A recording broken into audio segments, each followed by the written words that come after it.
안녕하세요. 소개받은 2021년 MPO 트렌드 리포트 함께 참여했던 안현정이라고 합니다. 네, 오늘의 긴장은 시간 안에 끝나는 것이 되어서 열심히 원래 되게 생동감 넘치게 이야기하는 사람인데 준비한 것들을 빠르게 잘 말씀드리도록 하겠습니다. 저희가 100페이지 정도 분량의 이제 책 한 권을 만들면서 9개의 MPO 트렌드 제가 이거 잠깐 화면 이 국외 비영리 이 올해 리포트는 국외 비영리 현장을 소개하는 리포트였습니다. 그리고 이제 저와 저 다음에 이제 이야기할 박아영님 그리고 강은지님 이렇게 3명이 작업을 했고요. 작년 가을 겨울에 시작을 해서 이제 시작할 때는 이 현장에 대한 호기심과 애정이 있다 보니 되게 기대에 차게 막 시작을 하다가 작업을 하면서는 이제 후회와 고통 속에 있다가 이것을 양산하고 나서 사실 가장 원했던 거는 이 사례들을 잘 전달한다보다는 이걸 가지고 각자 어떻게 해석하시는지를 많은 분들과 다양한 현장에서 얘기해보고 싶은 바람이 사실 더 컸었습니다. 근데 오늘도 이제 제한된 시간 안에 사실 거의 요약한 이야기를 전달해야 돼서 좀 아쉽지만 언젠가 다른 기회 안에서 여러분들 만날 수 있을 거라고 기대를 하고 있고요. 그래서 이야기하겠습니다. 이제 책은 이렇게 구성이 되어 있습니다. 저희도 어차피 시작이 이제 코로나19라는 이 예상치 못했던 전염병, 예상되는 일이었다 말씀하셨는데 책에는 이제 예상치 못해 갑자기 어쨌든 들이닥쳤으니까요. 이 전염병 확산이 이제 생태적, 뭐 정치적, 경제적, 사회적 문제들에서 거의 내재해 있고 구조적 문제라는 것을 저희도 이제 같이 분석을 하고 있고요. 그래서 이제 아주 깊은 틈이 있는데 여기서 이제 특히 요청받았던 거는 앞에 4차 포럼까지 해서 다뤘던 내용인 기후위기, 차별과 혐오, 그리고 불평등, 양극화 이슈를 중심으로 국외에서 활동하는 현장들을 소개하는 리포팅을 요청받았었습니다. 그래서 저희가 이제 이 전염병 시대를 버티면서 이렇게 변화로 때로는 위기로 지금 읽히고 있는 이 신호들의 교차점을 좀 분석을 해보고 싶어서 신호와 감지라는 제목으로 리포트를 시작하게 되었고요. 여기에 이제 부제처럼 활동의 변곡점을 찾아서라는 제목으로 책을 만들었습니다.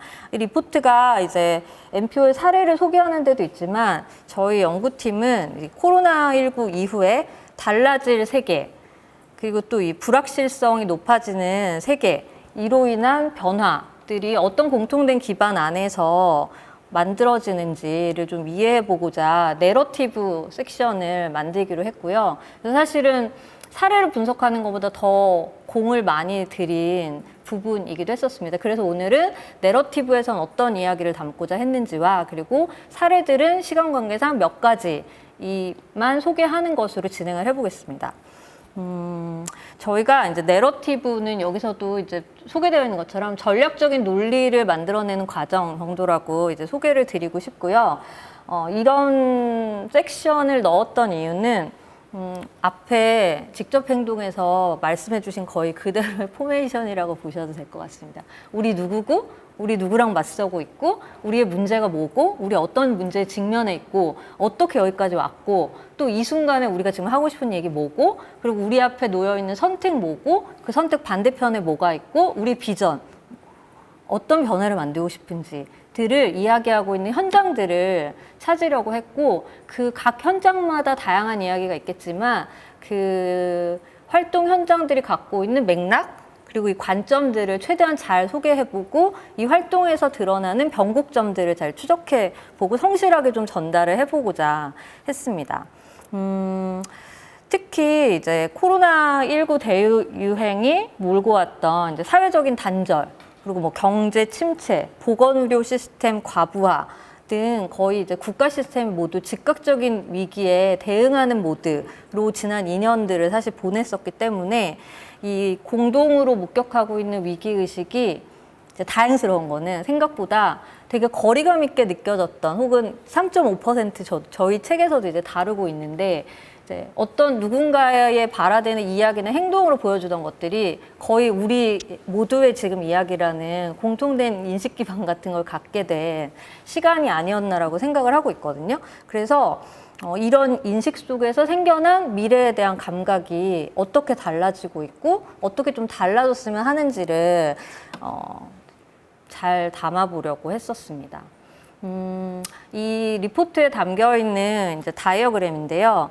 그 신자유주의적인 도시화가 양산한 문제들로 경제 불평등과 이제 요청받았던 것처럼 경제 불평등, 민주주의의 위기, 사회적 양극화 등을 다뤘고요. 여기에 또 작은 위기들로 말씀하셨던 모든 문제들이 사실 오늘 앞선 연사분들이 말씀해 주셨던 모든 문제들이 이제 이 신자유주의적인 도시화 안에서 발생이 됐고 이것이 표면적으로는 증상으로 지금 나타나고 있다라는 것을 좀 설명하고 싶었고요. 이 신호들이 도시 내에서 사회적, 정치적, 경제적, 문화적, 교육 문제와 같은 이런 가시화된 사회적 취약성들을 내포하고 있고 그리고 이게 구조적 문제에 기인한 표면적인 증상이라고 이제 진단을 하면서 이 내러티브는 시작을 하고요. 이런 다양한 도시 문제들이 다시 기후위기에 부정적 영향을 끼치고 이 기후위기가 다시 또 도시 문제를 악화시키는 체계에 대해서도 좀 설명을 해보려고 했습니다. 그렇다면 이 구조적인 문제라고 우리가 내러티브 안에서 소개를 하고 있는데 이 구조적인 문제를 해결할 대안은 뭘까? 라는 것에 대한 질문에 저희도 이 책을 준비하면서 이르렀고 이 질문과 그 계속 찾아내는 사례들을 계속 교차하면서 이제 대화하는 시간들 속에서 저희가 이제 뽑아본 전환을 위한 키워드, 일종의 이 레퍼런스들을 소개하기 위한 기준들을 좀 정리를 해봤었습니다. 그게 이제 이 나와 있는 이야기들이고요. 잠시 좀 소개를 드리자면 저희가 발견했던 현장들이 다음과 같은 키워드를 공통적으로 가지고 있다라고 생각을 하게 되었고요.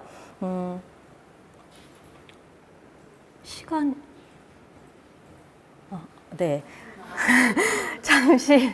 잠시 소개하면, 네. 대안적인 서사와 변화 이론을 가지고 있는가라는 질문들을 저희가 좀 가졌습니다. 왜냐하면, 이렇게 생활 방식의 변화에서부터 시작해서 나의 내면의 변화, 또 뭐 상품들의 변화들도 있을 거고요. 그리고 정치적인 실천, 그리고 근본적으로 제도를 바꾸기 위한 변화에 이르기까지 되게 이 다른 서사들이 아주 다양하고 복잡하게 있는데 이것의 상호 보완성을 우리가 어떻게 좀 구축하면서 얘기할 수 있을까가 중요하겠다. 그럼 각 현장들은 그 이야기를 어떻게 지금 표현하고 있을까? 어떤 언어로 얘기하고 있을까? 어떤 인식 토대 안에서 얘기하고 있을까를 좀 잘 소개해 보도록 하자가 있었고요. 또 관계적인 가치를 저희가 소개하는 현장들도 대체로 관계적인 가치를 되게 중시하고 커뮤니티를 구축하기 위한 역량들을 강화하는 데 집중하고 있고 지향하고 있다라고 생각을 했습니다. 그래서 첫 번째 키워드가 이제 대안적인 서사와 변화이론 만들기였고요. 그 다음이 그러면 전환의 계기를 무엇으로 설정하고 있는지, 전환을 위한 역량은 어떻게 구축하고자 하는지를 추적했고요. 그리고 참여와 의사결정 과정을 위해서 어떤 방법들을 시도하고 있는지, 그리고 동료 시민들과 협력하기 위한 공개된 플랫폼은 어떻게 구성하고 있는지, 그리고 기술의 사용에 있어서 살아있는 지식을 만들기 위해서, 그러니까 계속 접속 가능하고 수정 가능한 지식을 만들기 위해서 어떤 기술들을 채택하고 사람들에게 알려주면서 활동을 하려고 하는지 등을 살펴봤고요. 그리고 활동하는 사람들, 그리고 동료 시민들과 학습하고 실험하기 위한 물리적 기반을 무엇으로 삼고 있는지, 어떻게 마련하고 있는지 이를 살펴봤습니다. 그리고 우리가 보통 요즘은 컬렉티브 임팩트를 여기도 써야 있는데 저희는 이제 집합적 효과라고 설명을 하면 집합적 효과를 만들기 위해 이제 교차하거나 통합하려는 시도들을 어떤 방법으로 하고 있는지들을 좀 보려고 했고요. 이것이 결과적으로는 조직의 회복 탄력성과도 어떤 연결들이 있는지들을 보았습니다. 이런 키워드를 중심으로 감지됐던 현장 사례들이 이제 트렌드 리포트에 담겨 있고요. 물론 더 많은 현장들이 있겠지만 이제 저희가 조금 앞서 4개, 기후위기에서부터 시작해서 양극화 불평등까지와 교차하는 몇 가지의 대표적인 사례들을 좀 소개하는 데 그치긴 하였지만 그런 현장의 이야기들을 소개했었습니다. 이 전환을 위한 키워드를 중심으로 이제 이 책의 내러티브 안에 소개한 전환 행동 역량이라는 것의 구조도입니다. 지금 아마 화면에서 여러분들 보실 텐데요. 이 문제의 복잡성을 풀기 위해서 필요한 조건, 그리고 이를 해결하기 위한 사회 전체의 행동 역량들을 구축하기 위한 5가지 요소라고 저희가 이제 추출을 해봤었고요. 이 5가지 요소를 이제 마지막으로 좀 소개해드리면서 내러티브는 좀 마무리를 할 건데, 이 책을 발간하면서 저희가 이제 대안적인 현장에 대한 소개보다는 우리들의 관점에서 추적해본 이제 신호들을 토대로 이제 여러분들이랑 같이 앞서서도 해석하는 자리들을 마련해보고 싶었다고 말씀드렸었잖아요. 왜냐하면 앞서서 이야기도 했지만 이게 살아있는 지식이자 계속 교차하는 지식으로 만들어지고 기록되고 확산되는 일들이 더 많아졌으면 하는 바람을 저희도 리포트를 만들면서 하게 됐거든요. 특히 지난 2년간 이제 너무 많은 게 변해서 막 어디서 어디까지라고 하기는 되게 어렵지만 진짜 대화가 되게 중요해진 시기인 것 같아요. 네, 진짜 대화들을 더 많이 해야 하는 것 같고 이것에 대한 상호 피드백과 서로 간의 회고와 그 다음 비전들을 같이 나누는 시간들이 정말 많이 필요하다라는 거를 저희도 이 작업과 해외 사례들을 보면서 하게 됐었거든요. 그래서 이제 이 5가지 요소에 대해서 그래도 책에서 어떻게 소개했는지를 간단하게 말씀을 드려보겠습니다. 첫 번째가 이제 센스 메이킹입니다. 센스 메이킹을 어떻게 소개할 거냐면 사회 전체의 이 복잡한 문제가 공동의 문제라는 인식을 하고 그리고 각자의 위치 그리고 역량에 맞게 행동을 취하고자 하는 이제 주체적인 문제인식 정도를 센스 메이킹이라고 우리가 얘기합니다. 두 번째는 급진적 상상력인데요. 앞서서도 계속 말씀해 주셨기 때문에 아 저런 거겠구나라고 상상하시면서 들어주셔도 될 것 같습니다. 이제 새로운 관점, 이전에 해보지 않았던 방법들을 시도하기 위한 사회 전체의 상상력을 이야기하고요. 혁신 문화를 장려하는 것을 말합니다. 그리고 이제 세 번째가 분산된 의사결정인데요. 이 장기적인 특히 비상 상황을 우리가 맞이하면서 이를 대처하기 위해서 중앙집중적인 방식의 통제가 아니라 되게 분산화된 결정 구조라는 게 너무 중요하겠구나라는 걸 사실 많이 느꼈다고 생각합니다. 그래서 이 분산된 의사결정과 관련된 체계를 어떻게 가지고 있느냐, 이런 문화들을 어떻게 계속 만들고 있느냐들이 역량의 중요한 요소라고 생각을 했고요. 네 번째는 실험인데요. 이게 개인, 공동체, 시민사회, 기업, 정부 조직 등 우리 사회의 개별 주체가 다양한 상상력을 구체화할 수 있는 실험의 기회들을 얼마만큼 유연하게 계속 만들어갈 수 있느냐라고 정했습니다. 마지막은 학습과 개발인데요. 학습과 개발은 문제에 접근하는 프레임워크와 조건들을 이제 살펴보고 다양한 선택지를 실험하기 위한 지적 토대를 말합니다. 여기서 중요한 거는 이게 실험 과정을 개발하고 결과를 학습하면서 만들어지는 것이라는 것을 의미합니다. 그래서 이러한 5가지의 행동 역량을 구축해서 이 구조적으로 인지하고 있는 이제 국외 NPO 현장들이 어떤 힘들을 발휘하고 어떤 변화를 만들어가고 있는지를 이제 EU 케이스에서 소개를 하게 되는데요. 마지막으로 이제 제가 내러티브의 마무리에서 이제 여러분들과 공유하고 싶었던 거는 이제 시민사회가 그렇다면 이제 사회의 구조적인 변화를 만들어가기 위한 에이전트가 될 수 있는가? 라는 질문을 이 책의 마지막에, 그러니까 내러티브의 마지막에 하고 싶었었습니다.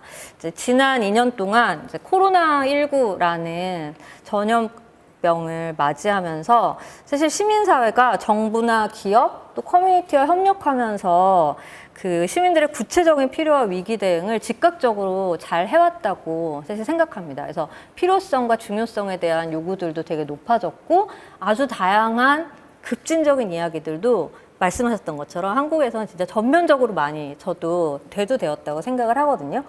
이제 두 번째로 좀 중요하다고 생각했던 건 기술의 변화인데요. 이 시민사회가 기술의 변화를 다양하게 적용하면서 더 넓은 연대와 협력의 기반들을 만들어가고 있다고 생각하는데 이제 이것이 기술이다 보니까 이제 이 격차, 이해의 지경에 따라서 어떻게 얘가 이렇게 모두의 좀 기술이 될 수 있게 우리의 역량에 힘을 받쳐줄 수 있는 기술이 될 수 있게 우리가 이제 만들 것이냐, 그러니까 과제라고 생각하고 이런 일들을 할 수 있는 에이전트가 되면 좋겠다라는 게 저희의 내러티브의 이제 마무리고요. 그래서 다양한 경로의 시민활동의 모델들이 생겼고 온오프라인의 하이브리드 모델도 생겼고 그리고 좀 뭐라고 할까요? 그 새로운 행동주의 흐름들도 발견했다라는 말씀들을 드리면서 이 구조적인 변화를 만들기 위해서 다양한 실험, 그리고 학습, 그리고 전환과 혁신 등을 시도하는 현장 이야기를 이제 이어서 소개를 하게 될 텐데요.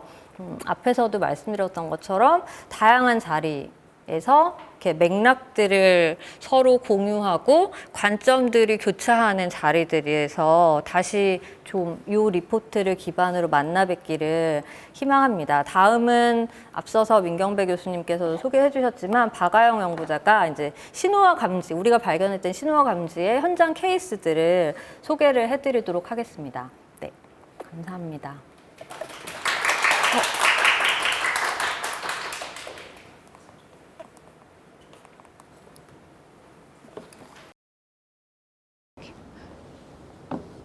네, 소개받은 박아영입니다. 반갑습니다. 제가 마지막 연사여서 조금 걱정되는 부분이 있었는데 지금 약속된 시간이 6시까지이고 또 제게 주어진 시간이 한 10여 분? 지금 9분 정도 남았다고 나오는데요. 최대한 좀 빨리 진행을 해보도록 노력을 하겠습니다.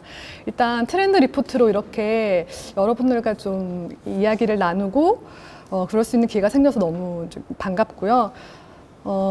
사실 트렌드 리포트를 쓰면서 코로나 상황을 고려하지 않을 수가 없었어요. 어저께 사회적 거리두기가 이제 마침 해제가 되었는데, 사회적 거리두기가 계속 유지가 되면서 이제 일상이 많이 바뀌었고, 우리의 직장 생활, 학교 생활, 사회 관계 같은 모든 패턴들이 전면적으로 많이 바뀌었던 기간인 것 같아요. 코로나19가 가장 우리에게 미친 큰 영향을 생각한다면은 기존 체계를 유지했던 어떤 우리의 시스템들, 가정들, 그리고 그 가정을 바탕으로 해서 우리가 만들어 온 방식들이 완전 재조정되는 것을 경험한 것이 아닐까 싶은 생각이 많이 드는데요. 지금 이제 코로나 상황에 우리가 좀 적응한 듯 보이지만 실제 이게 우리 일상에, 우리 사회 시스템에 어떤 영향을 미칠지는 지금으로서 모두 파악하기가 되게 어려운 것 같습니다. 아마도 이 상황이 정리되고 나면 그제서야 좀 분명해지는 것들이 있을 것 같고요.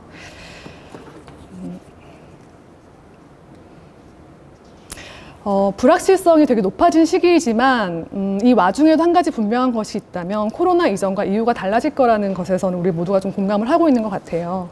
포스트 코로나에 대한 얘기도 많이 좀 진행이 되고 있는 것 같고요. 우리의 가치관이나 뭐 사회가 작동하는 방식이 많이 달라질 텐데 코로나 이전을 A라고 한다면은 코로나 이후의 B가 어떻게 될지는 알 수가 없지만 그 과정 중에 있는 어떤 A 다시 정도, 그 변곡점에서 일어나고 있는 일들이 어떤 것들이 지금 바뀌고 있는지를 좀 감지해 보려 했던 게 이번 리포트의 좀 야심찬 목표였고요. 그에 대한 내용은 앞에서 안흥정 연구자가 충분히 좀 설명을 해준 것 같습니다. 이렇게 5가지 키워드, 지금 이 NPO 포럼에서도 계속해서 얘기되고 있던 키워드가 역시 트렌드 리포트의 주요 키워드로 이제 적용됐었고요. 새롭게 뭐 등장한 사회적 문제는 아니지만 이제 코로나19를 기점으로 해서 우리의 좀 피부에 더 와닿는 이슈들도 있었고요. 좀 심각해지는 이슈들도 있었고 또 이렇게 수면 밑에 있다가 위로 새롭게 떠오른 논의들도 있는데 이런 내용들을 계속해서 내러티브와 뭐 케이스와 교차시키면서 좀 잡히는 것들을 좀 드러내보고자 했습니다. 그렇게 해서 리포트는 내러티브와 케이스 이렇게 두 가지로 두 섹션으로 구성이 되어 있고요.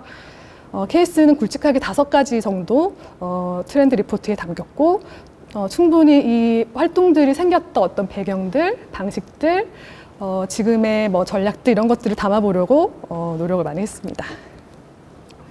오늘은 케이스의 자세한 내용들을 다 살펴보기보다는 이 코로나19 팬데믹의 상황, 키워드 케이스를 교차해서 좀 잡히는 공통점들을 중심으로 간략하게 풀어나가려고 하는데요. 이렇게 3가지 흐름으로 뽑아봤고 각각에 대해서 케이스와 함께 좀 살펴보도록 하겠습니다. 먼저 그 사회 이슈를 접하고 대하는 데 있어서 좀 달라진 감각을 우리가 가지게 되지 않았나 이런 것들인데요. 기후위기를 뭐 포함해서 뭐 시민의 기본 자유권이라든지 불공정의 문제라든지 뭐 민주주의에 대한 부분이라든지 시민들이 이런 이슈나 문제를 바라보는 관점, 뭐 관심도 거리감이 굉장히 좀 달라지지 않았나 이런 생각을 많이 하게 됩니다. 특히 좁혀지지 않았나, 좁혀지는 방향으로 흘러가지 않았나 싶은데요. 그래서 예전에는 뭐 타인의 문제 혹은 뭐 다른 지역의 문제, 다른 국가의 문제로 여겨졌던 것들이 이제 우리 공동체의 문제가 되고 나의 문제로 여기기 시작하면서 사회적인 목소리를 내고 참여하고 연대를 표현하는 것을 이제 훨씬 자연스럽고 가깝게 생각하게 된 것이 좀 큰 변화지 않나 싶습니다. 이런 사회적 공감대나 공유된 감각들이 보여지는 방식은 이제 다양할 수 있을 텐데 좀 참여를 중심으로 해서 놓고 보자면은 이런 변화를 보여준 조사, 연구 결과 같은 것들도 조금씩 나오고 있는 것 같아요. 그래서 팬데믹 기간 동안에 온라인을 통해서 시민들의 사회적 참여가 활발해졌고 특히 이제 공익적 성격의 캠페인을 지지하거나 뭐 목소리를 내거나 청원을 올리는 시민의 수도 이제 늘어났다라는 것도 좀 확인이 되고 있고요. 눈에 띄는 것은 기존에 이런 참여에 적극적이었던 일반 시민들도 계속해서 지속적으로 참여하고 있지만 기존에 참여하지 않았던 비전통적 참여자들도 늘어났다는 것들이 좀 눈에 띄는 부분이고요. 이것이 이제 아무래도 온라인상에서 지내는 시간이 늘어나면서 뭐 발생할 수 있는 자연스러운 뭐 현상이라도 보이지만은 더 많은 시민들이 사회적 이슈에 대해서 어떤 방식으로든 참여 의지를 더 보여준다는 것은 코로나 이후의 시기에도 좀 중요한 점으로 좀 봐야 되지 않을까 싶습니다. 두 번째는 집합적 연대 힘인데요. 앞서 말씀드린 이런 이슈에 대한 달라진 감각들을 통해서 자기 자신을 공동체의 구성원 혹은 시민으로서 그리고 더 나아가 세계 안에 속한 시민으로서 공익적인 것에 기여를 하거나 좀 연대할 수 있는 어떤 다른 방법들이 없을까를 좀 적극적으로 찾으려고 하고 더 나아가서 이를 좀 공동의 목소리를 엮어낸다거나 또 연대할 수 있는 어떤 구체적인 활동으로 많이 이어지고 있는 것 같습니다. 기술 발전이 이를 좀 도와주는 부분도 있는 것 같고요. 그리고 저희 이제 리포트에 담겨 있는 대부분의 사례들이 이런 집합적인 연대 힘을 바탕으로 하고 있는 케이스들이기도 합니다. 그중 이제 하나가 미국 내 그 아시아인에 대한 혐오나 차별에 적극적으로 대응하고 있는 Stop AAPI Hate라는 이제 단체의 이야기인데요. 사건은 작년에 아마 여러분도 기억하실 수 있을 것 같은데 그 조지아주에서 일어났던 그 총기 사고, 그 아시아 피해자들을 추모하는 모습이 담긴 사진입니다. 지금 코로나19처럼 이제 개인이 우리가 어찌해볼 수 없는 위기 안에서 이제 놓이게 되면은 혐오나 차별 같은 부정적인 감각들이 훨씬 더 강해지고 빠르게 확산되는 것 같은데요. 이제 그 분노가 또 소수자, 사회적 약자에게로 또 향하는 경우가 이제 생기는 거죠. 그런 것 중에서 하나가 지금도 이제 현재 진행 중으로 있는 미국 사회 내 아시아인에 대한 혐오와 차별 범죄들입니다. 이미 미국 사회 내에서는 아시아인에 대한 차별은 굉장히 오랜 역사를 가지고 있지만 사회적으로 주목받지 못하고 공론화되고 있지 못하다가 최근에 이제 코로나19를 기점으로 해서 사건이 훨씬 더 이제 급증하기도 하고 그에 따라서 이제 언론이 좀 주목하면서 사회적인 관심들을 많이 받고 있는데요. 무엇보다 아까 말씀드렸던 그 애틀랜타에서 있었던 그 사건이 좀 도화선이 돼서 추모와 함께 아시아인에 대한 이제 이런 혐오를 좀 멈춰달라는 Stop Asia Hate라는 이제 해시태그를 달고 각자가 이런 사고를 당했던 경험들, 폭력적인 상황에 놓였던 자신의 이야기들을 소셜미디어에서 확산하면서 좀 이런 사회적 공감대가 빠르게 좀 확산됐던 일이 있었습니다. 기다려도 이제 나서주지 않는 정부를 더 이상 이제 기대하기보다는 스스로 목소리를 내는 개인들이 이제 모여서 만들어진 단체가 Stop AAPI Hate라는 단체인데요. 기본적으로 다양한 언어로 이런 범죄가 일어났을 때 신고도 받고 있고 지금도 이제 발생하고 있는 피해자를 지원하기 위한 여러 가지 이제 시스템들을 만들고 있는데요. 이제 이런 일과 함께 이들의 접근 방식은 아시아인들을 대상으로 하는 이제 여러 가지 사건에 대한 정보, 그다음에 연구들 축적해서 사회에 발신하고 이를 통해서 사회적으로 실제 아시아인에 대한 어떤 혐오 범죄, 차별이 일어나고 있다는 거에 대한 사회적 인식을 높여서 정부가 정책을 만들 수 있도록 사회적인 압력을 만들어내고 있다. 압력을 만들어내고 있는 장기적인 접근 방식을 좀 취하고 있어요. 그래서 그간에 뭐 신고하지 못해서 공식적인 자료가 없어서 사회적으로 대책을 요구할 수도 없었는데 네, 이런 데이터를 축적해서 이 이슈에 대응하고자 하는 이제 접근 방식을 이 보도에서 다뤘습니다. 이 부분은 시간상 좀 빨리 넘어가도록 하겠습니다. 네. 다음으로 그 기후위기에 가장 지금 현재 전 세계에서 적극적으로 활동하고 있는 청년 그룹들을 떠올리면은 이 선라이즈 무브먼트를 얘기할 수 있을 것 같아요. 미국 내 그린 뉴딜 정책을 이제 실제 정책화시키는데도 영향력을 크게 발휘했던 단체로도 잘 알려져 있는데요. 무엇보다도 이제 이전 세대가 초래한 기후위기 이제 어느 세대보다 이제 절박한 심정을 갖고 있는 세대가 청년 세대가 아닌가 이런 생각을 하게 되는데, 지금 처해 있는 기후위기가 닥친 미래를 이제 현재와 미래를 살아야 되는 이 청년들의 어떤 불안감과 막막함, 그리고 지금보다 더 나빠지게 하진 말아야 되겠다 이런 이제 마음에서 적극적인 이런 행동들이 나오고 있는 것 같습니다. 저는 이제 선라이즈 무브먼트에서 좀 인상적이었던 부분은 무엇보다 이들이 전략을 세우는 과정, 그리고 전략을 업데이트해서 지금 활동 2.0을 기획하고 있는 방식들, 그리고 지금 이제 청년 중심으로 꾸려져 있지만 지금 정치적인 활동 확장해 나가는 과정에서 필요한 자원을 마련하거나 지주의 연대를 계속해서 맺기 위해서 좀 소통하고 있는 그런 방식들을 좀 중심으로 해서 봤고요. 좀 더 재밌는 얘기들은 리포트에서 확인해 주시면 좋을 것 같습니다. 이렇게 정치적인 지금 활동하고 있는 선라이즈 무브먼트의 모습을 보여드리고 있고요. 마지막으로는 이제 앞서 얘기했던 것처럼 기술의 발전 자체가 사람들이 이제 목소리를 내고 모으고 어떤 운동으로 나아갈 수 있는 에너지를 만들어내는데 기여하고 있다고 말씀을 드렸는데요. 기술 부분을 좀 더 적극적으로 활동 안으로 포용해서 새로운 문제 해결 방식을 모색하고 있는 사례들도 리포트에 좀 담아보려고 노력을 했는데요. 그 중에 하나로 조글이 있습니다. 집단지성의 가능성을 이제 기술과 좀 적극적으로 결합을 시켜서 우리 사회에 필요한 좀 빠른 솔루션들을 내고자 하는 이제 약간 일종의 실험을 하고 있는 곳인데요. 간단하게 말해서 이제 분야적으로는 기술이나 생명공학, 의학 분야에 집중을 하고 있고요. 좀 더 유연하고 효율적인 솔루션을 내기 위해서 집단지성을 어떻게 하면 온라인으로 구현해 볼 수 있을까를 고민하는 집단지성 플랫폼이라고 할 수 있습니다.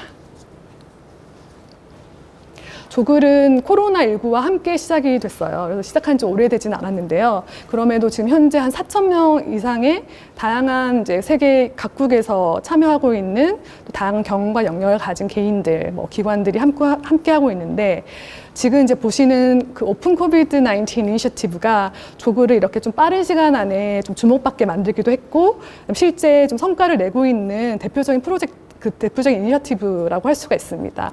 이 안에서 오픈소스 주사기나 혈액 펌프나 마스크부터 이런 제품들을 만드는 것부터 해서 실제 감염 확률을 계산하는 어떤 알고리즘까지 다양한 솔루션들을 개발하는 세부 프로젝트들이 굉장히 활발하게 진행 중이고요.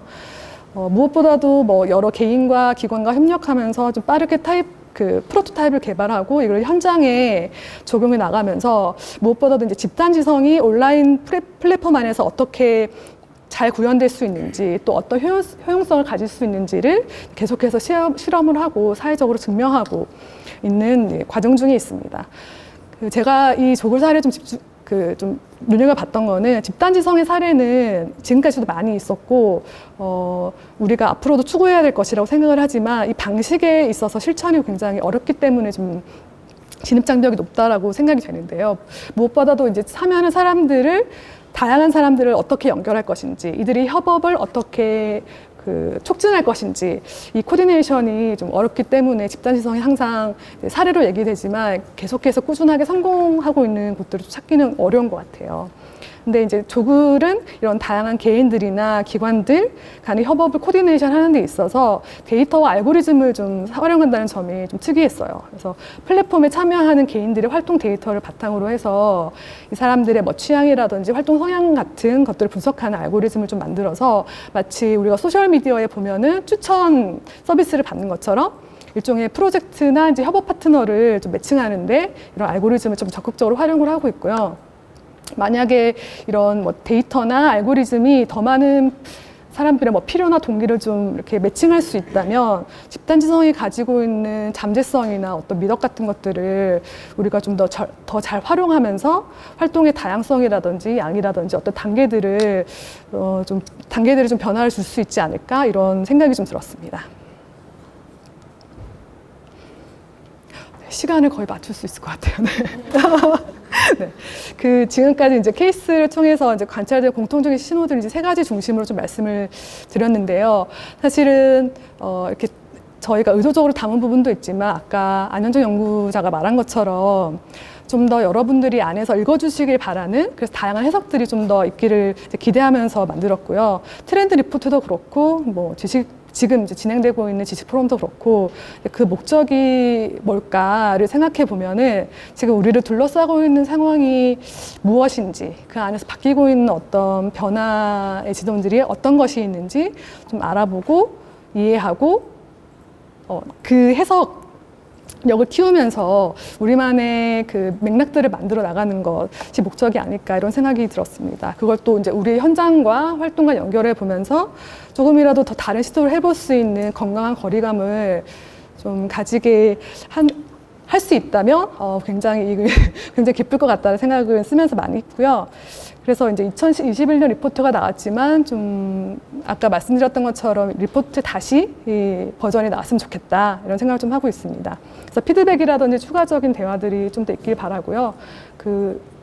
지금 이제 그 NPO 지원센터에서 리뉴얼한 활동판에 지금 리포트 관련된 그 모임방을 만들었다고 하거든요. 거기에서 좀 더 뵐 수 있기를 기대하면서 빠르게 발표 마무리하겠습니다. 감사합니다.